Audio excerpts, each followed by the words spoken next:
নমস্কার সবাইকে। আমি আবার একটা নতুন ভিডিও নিয়ে চলে এসেছি।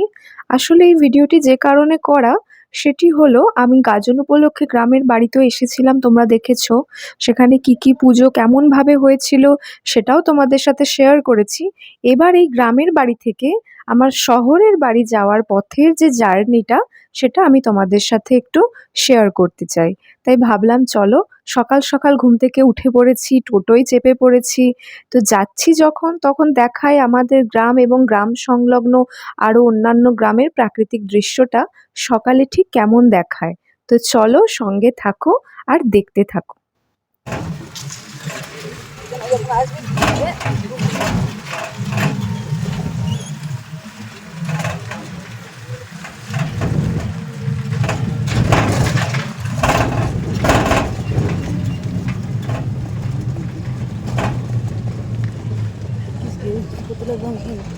আমি আমার দিকে ঘুরে আছি।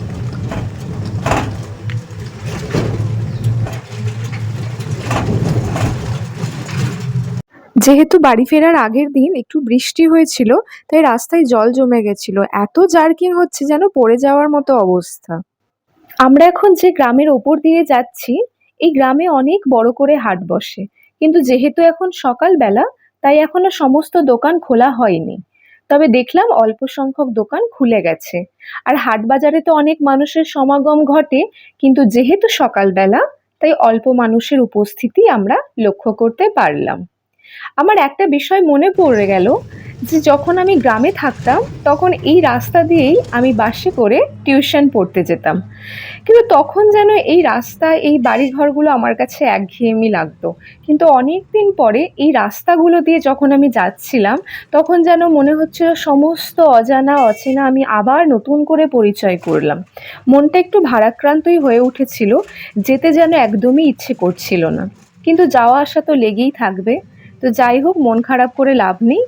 আমরা আর চলেই এসেছি, আর কিছুটা গেলেই আমরা স্টেশনে পৌঁছে যাব।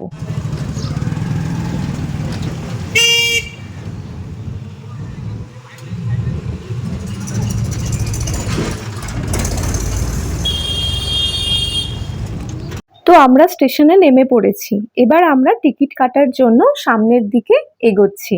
আমরা কিছুটা গেলেই টিকিট কাউন্টার পেয়ে যাব, সেখান থেকে আমার আর মায়ের জন্য দুটো টিকিট আমরা কেটে নেব। তো তোমরা দেখতে পাচ্ছ কাটোয়া স্টেশনটা ঠিক কিরকম। আরো ভেতরের দিকে গেলে আমি দেখাতে পারবো যে স্টেশনটা ঠিক কত সুন্দর আর কত বড় করে তুলেছে। তো চলো, টিকিট কাটা হয়ে গেছে, এবার আমরা সিঁড়ি দিয়ে উঠছি। এখন আমরা ঠিক জানি না যে কত নাম্বারে ট্রেন দিয়েছে, তবে মোবাইলে যে অ্যাপগুলো থাকে, সেই অ্যাপে আমি দেখেছিলাম। তো সেই অনুযায়ী আমরা সেই প্ল্যাটফর্মে গিয়েই দাঁড়াবো। কিন্তু তার আগে তোমাদেরকে একটু দেখাবো যে কাটোয়া স্টেশনটা ঠিক কত সুন্দর। এই দেখো, তোমরা দেখতে পাচ্ছ এতটা বড় স্টেশনটা বানিয়েছে না, মানে আগের থেকে পুরো পরিবর্তন হয়ে গেছে। আগে এতটা বড় ছিল না, এখন তো এই প্রান্ত থেকে ওই প্রান্তে এতটাই চওড়া হয়ে গেছে স্টেশনটা। দেখতেও খুব সুন্দর লাগে। আমি কোথাও গেলে যখন বলি না যে আমাদের কাটোয়া স্টেশনে এই আছে ওই আছে, যারা দেখেনি এখনো তারা ঠিক বিশ্বাসই করে উঠতে পারে না।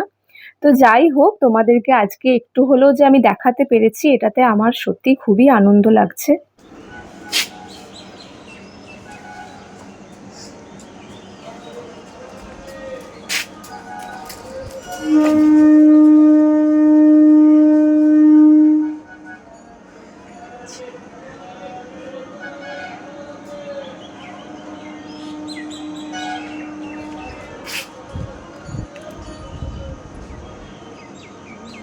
প্রথমে ভেবেছিলাম যে অ্যাপে যে প্ল্যাটফর্ম দেখাচ্ছে আমরা সেই প্ল্যাটফর্মে গিয়েই দাঁড়াবো। তারপরে মাকে বললাম যে যদি একটু পরিবর্তন হয় তাহলে এতটা নেমে আবার উঠে আসতে হবে, আবার যেতে হবে। তার থেকে আমরা ওভারব্রিজে দাঁড়িয়েছিলাম, অ্যানাউন্সমেন্টটা করবে, তারপরেই না হয় আমরা সেই প্ল্যাটফর্মে গিয়ে ট্রেনে উঠবো।